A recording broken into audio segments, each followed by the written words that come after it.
तो ये डेमोक्रेसी लोकतंत्र, तो लोकतंत्र दो शब्दों से मिलकर बनी है, एक लोक और एक तंत्र। लोक मतलब होता है आम जनता, तंत्र मतलब सरकार, जिसको परिभाषित रूप में भी किए थे अब्राहम लिंकन जी कि क्या है लोकतंत्र, जनता के लिए जनता के द्वारा चुनी हुई सरकार को ही क्या कहा जाता है, लोकतंत्र शासन व्यवस्था कही जाती है। तो हम यहाँ पे देखेंगे राज्य व्यवस्था में भी कि लोक आम जनता, तंत्र मतलब सरकार। तो अब लोक मतलब लोगों की क्या शक्ति होती है आम जनता के पास, तो जनता का इच्छा का शासन होता है। किसका होता है कि जनता जिसको चाहे इच्छा उसको क्या कर सकती है, चुन सकती है अपना प्रतिनिधित्व। अब है प्रत्येक व्यक्ति की गरिमा का सम्मान का महत्व होता है। प्रत्येक व्यक्ति की गरिमा का मतलब होता है कि प्रत्येक व्यक्ति को आदर्श मतलब क्या है, प्रत्येक व्यक्ति को सम्मान के रूप से गरिमापूर्ण जीवन जीने, मतलब कि अद्र व्यवहार आप उनके साथ नहीं कर सकते। बच्चा है तो बच्चे को सम्मान दिए, बड़े हैं तो बड़े को सम्मान। तो उनका क्या है, निजी स्वतंत्रता अधिकार के तहत क्या मिलना चाहिए, गरिमापूर्ण जिंदगी मिलनी चाहिए, वो होता है जनता के पास। उसके बाद जनता के सहमति और जनता के निर्वाचन के परिणाम स्वरूप शासन व्यवस्था क्या होगी, जनता की सहमति मतलब आपकी अब जब सरकार चुने जाएगी लोकतंत्र में तो एक मेजोरिटी की सरकार होती है, मतलब कि जनता जिसका बहुमत ज्यादा दे वही चुन के आएंगे, वही ना है। तो वही हुआ क्या है कि जनता की सहमति और जनता के निर्वाचन के परिणाम स्वरूप शासन होगा। किसके, जनता जिनको निर्वाचन के रूप में, वहाँ पे निर्वाचन प्रक्रिया है जानते हैं कि निर्वाचन होती है, उसके तहत चुन करके आएंगे। उसके बाद तंत्र मतलब क्या होता है, सरकार। तो तंत्र में से जो चुन करके आए तो कौन है, विधायिका। विधायिका मतलब कानून। कार्यपालिका जो उसके संचालित होंगे, तो इसके अंदर कौन कौन आते हैं, प्रधानमंत्री जी। उसके बाद आते हैं न्यायपालिका। न्यायपालिका क्या है, संविधान के या लोकतंत्र के संरक्षण के रूप में कार्य करेंगे। अब इसमें आ जाएगा लोक न्यायपालिका में तीन तरह से ढांचा, कौन, सुप्रीम कोर्ट, हाई कोर्ट और क्या हो जाएगा, जिला फोरम, जिला कोर्ट या स्थानीय कोर्ट हो जाएगी, होता है ना जिला कोर्ट या स्थानीय कोर्ट, ये हो जाएंगे।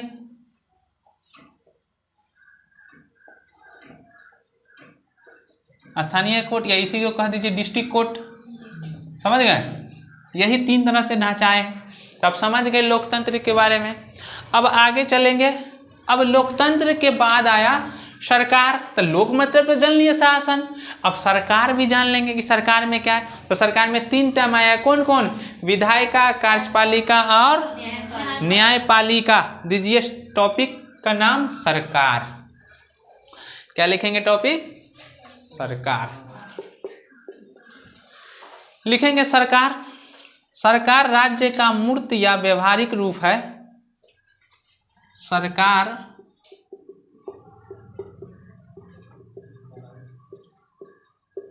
राज्य का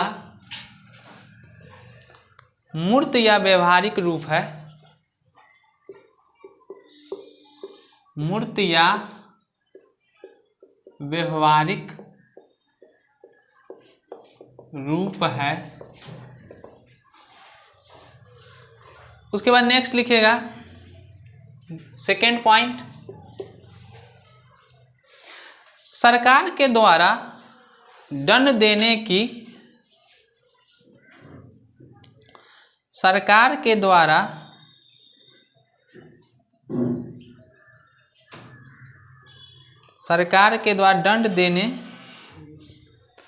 दंड देने के अतिरिक्त लोगों के सामाजिक आर्थिक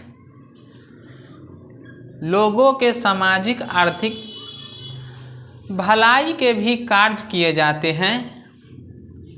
लोगों के सामाजिक आर्थिक भलाई के भी कार्य किए जाते हैं। इसलिए आज सरकार का स्वरूप कल्याणकारी भी हो गया है। इसलिए आज सरकार का स्वरूप कल्याणकारी भी हो गया है। इसीलिए आज सरकार का स्वरूप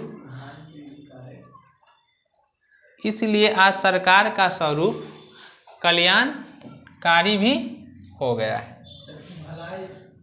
सरकार के द्वारा दंड देने के अतिरिक्त लोगों के सामाजिक आर्थिक भलाई के भी कार्य किए जाते हैं।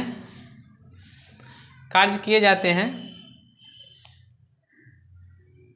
इसलिए आज सरकार का स्वरूप कल्याणकारी भी हो गया है।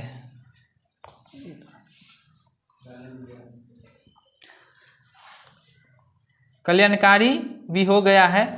सरकार के 3 अंग है। क्या हो गया है कि इसीलिए कहा कि सरकार राज्य का मूर्त व्यवहारिक रूप होता है। मूर्त मतलब शब्द लिख लीजिएगा। मूर्त मतलब क्या?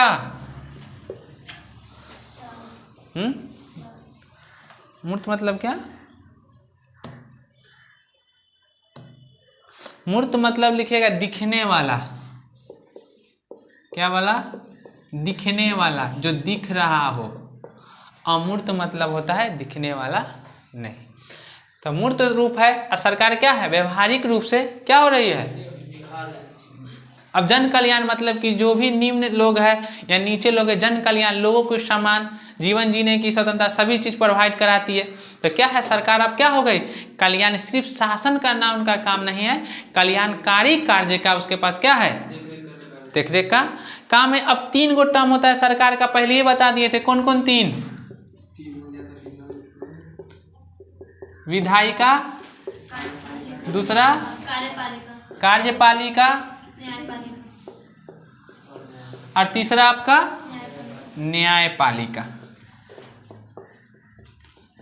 न्यायपालिका, यही है 3 है। एक है विधायिका, कार्यपालिका। सरकार के 3 अंग कौन कौन? विधायिका, कार्यपालिका, न्यायपालिका। विधायिका डायग्राम देख लीजिए एकदम स्पष्ट। विधायिका, कार्यपालिका और न्यायपालिका। अब देख लेंगे कि विधायिका में कौन कौन आ रहा है। विधायिका के स्वरूप में अगर देख लिया जाए तो मुख्य रूप से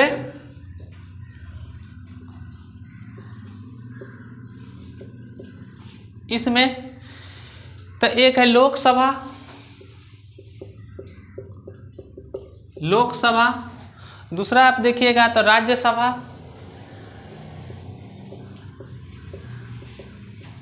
राज्यसभा। और एक आता है कौन? राज्य, राज्य आता है। विधायिका में राज्य भी, विधायिका में राज्य भी बना सकते का। जैसे कि विधायिका में 2 आ गए, कौन कौन? एक लोकसभा, राज्यसभा। और राज्य के रूप में देख लेते हैं, राज्य में कौन 2 आएगा? राज्य में कौन 2 होते हैं? विधानसभा और विधान परिषद। विधान, यही ढांचा हो गई आपका। विधायिका, लोकसभा, राज्यसभा। राज्यसभा उच्च सदन, लोकसभा निम्न सदन। उसी के बाद राज्य में 2 तरह से आ गए, विधानसभा और विधान परिषद। विधान परिषद उच्च सदन, विधानसभा निम्न सदन। ये राज्य में है, ये केंद्र में है। कार्यपालिका देख लेंगे। उच्च सदन को विधानसभा ना? विधानसभा नहीं, विधान परिषद उच्च सदन, विधानसभा निम्न सदन राज्य में। आप केंद्र में राज्यसभा उच्च सदन और लोकसभा निम्न सदन। अब देखिए कार्य क्या है सो इसका, विधायिका का कार्य लिखिएगा। हाँ, कार्य विधि का निर्माण,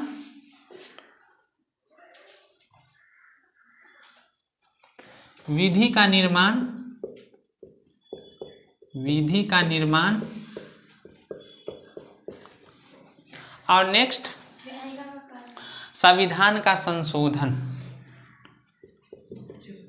संविधान का संशोधन। यही 2 है कार्य है विधायिका का। एक है विधि का निर्माण करना, कानून बनाना। दूसरा संविधान में संशोधन करने का कार्य है सो। नेक्स्ट दूसरा पॉइंट, कार्यपालिका की ढांचा देख लेंगे। कार्यपालिका में 2 तरह से होते हैं। एक होता है कौन सा? एक अस्थायी कार्य, एक अस्थायी कार्य। अस्थायी कार्य और अस्थायी कार्य।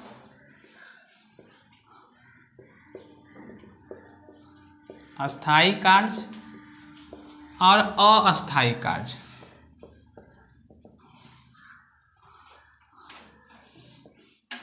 अस्थायी कार्य एक होता है अस्थायी कार्य, दूसरा अस्थायी कार्य। अस्थायी कार्य में होता है कौन? सिविल सेवा,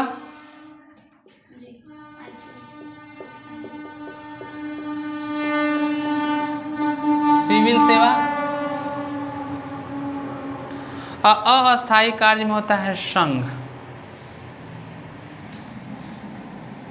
संघ। संघ की ढांचा अगर देख लिया जाए तो संघ में होता है राष्ट्रपति, प्रधानमंत्री और मंत्री परिषद। ये हो गया आपका संघ। संघ के ग्राफ बना लेंगे, ग्राफ बनाएंगे तो हम पूरा ढांचा दिख जाएगा। संघ, संघ में आपका आ जाएगा राष्ट्रपति,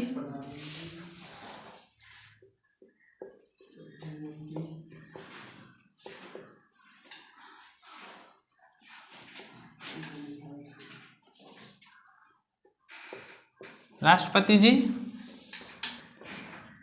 प्रधानमंत्री जी, राष्ट्रपति, प्रधानमंत्री और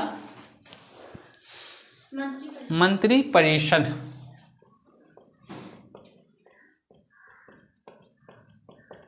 मंत्री परिषद, मंत्री परिषद में आ गया। इसमें मुख्य रूप से दो, इसमें आ जाएगा राज्य, राज्य में आ जाएगा, राज्य में कौन आ जाएगा? राज्यपाल, जिस तरह से केंद्र में हुआ।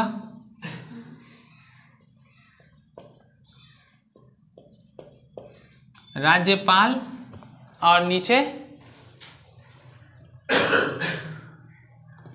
उसी का मुख्यमंत्री।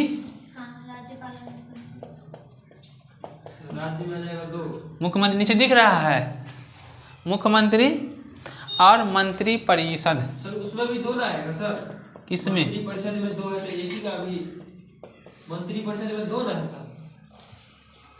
ना ठीक है। हाँ सर मंत्री परिषद में दो आता है, वो राज्य है, वो केंद्र हो गया ना संघ, तो संघ में राष्ट्रपति प्रधानमंत्री हो गया सेंट्रल में। मंत्री परिषद आ गया किसका? प्रधानमंत्री के। प्रधानमंत्री में मंत्री परिषद ना आएगा, 15% पीछे पड़ा के आए हैं। अब मंत्री परिषद इसी आ गया संघ में। राज्य में देखेंगे तो राज्य में आ जाएगा राज्यपाल, अब मुख्यमंत्री के में ना आएगा मंत्री परिषद। आगे चलेंगे, अब न्यायपालिका। तो अब इसका कार्य लिख लीजिए, इसका कार्यपालिका का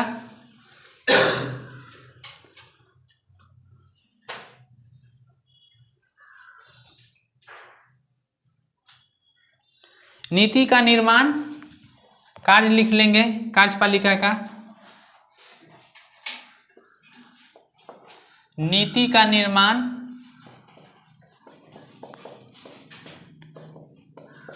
नीति का निर्माण, और उसके बाद विधायिका द्वारा निर्मित विधियों का क्रियान्वित किया जाएगा। सेकेंड, दूसरा लिख लीजिएगा। पहला नीति का निर्माण और दूसरा विधायिका द्वारा निर्मित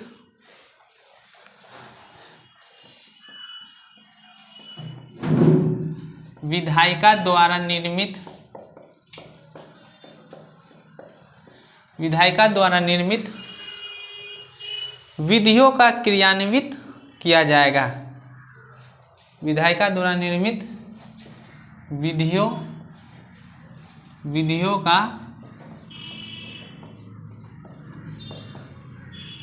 का क्रियान्वित किया जाएगा। क्रियान्वित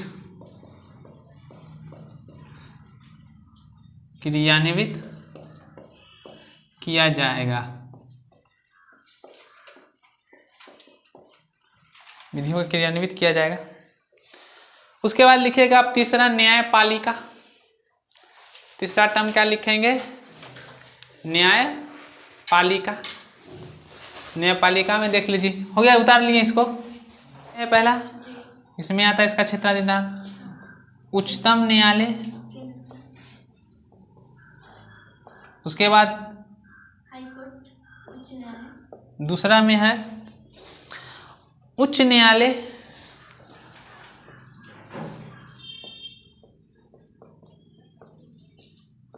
उसके बाद तीसरा में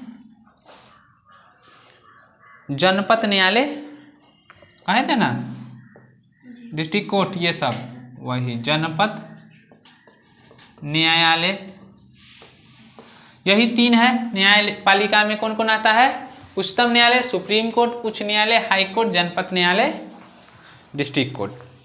अब उच्चतम न्यायालय का कार्य लिख लीजिएगा। उच्चतम न्यायालय का कार्य, उच्चतम न्यायालय का कार्य, क्या लिखे? जनपद न्यायालय, जनपद न्यायालय डिस्ट्रिक्ट कोर्ट की बात कर रहे थे। उसके बाद लिख लीजिएगा उच्चतम न्यायालय का कार्य, पहला विवादों का समाधान। उच्चतम न्यायालय का कार्य लिखिएगा पहला पॉइंट में, विवादों का समाधान।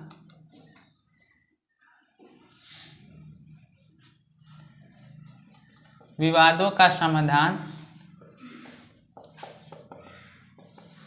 समाधान। दूसरा लिख लीजिएगा मूल अधिकारों की रक्षा, मूल अधिकारों की रक्षा। उसके बाद तीसरा नंबर में संविधान की व्याख्या, संविधान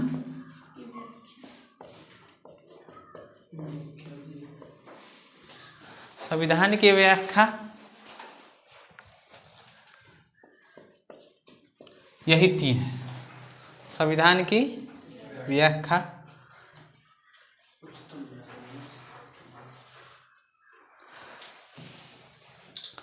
यही आपका आ गया सरकार। तो जिस तरह से लोकतंत्र देखे, लोक और तंत्र, अब देख लेंगे सरकार। यही तो पूरा चला रही संवैधानिक प्रक्रिया को। उच्चतम न्यायालय का कार्य लिखा है।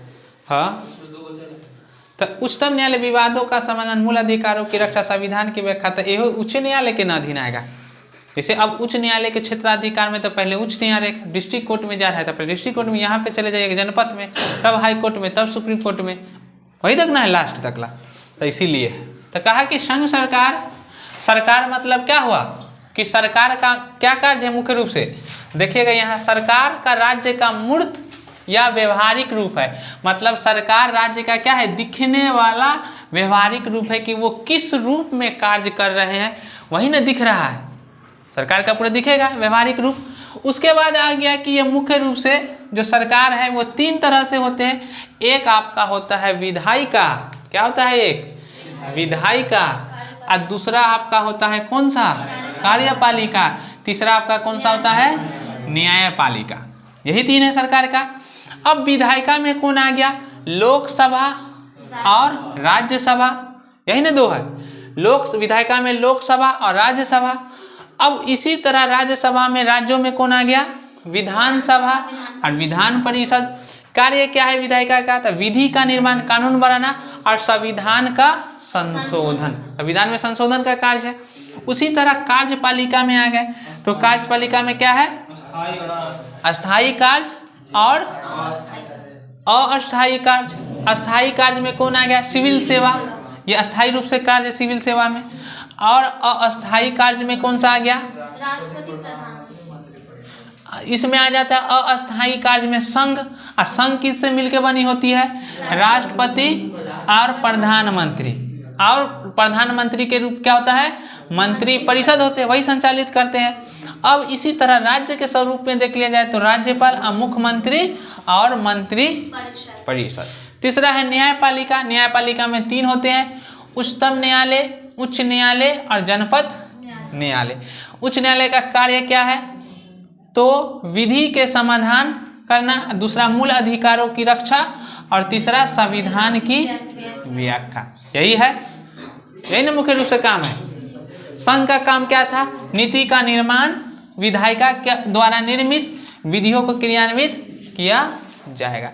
यही है आपका संघ सरकार। तो अब यही पूरा स्वरूप क्या देख लिए? संविधान का पूर्ण ढांचा को अब देख लिए हैं।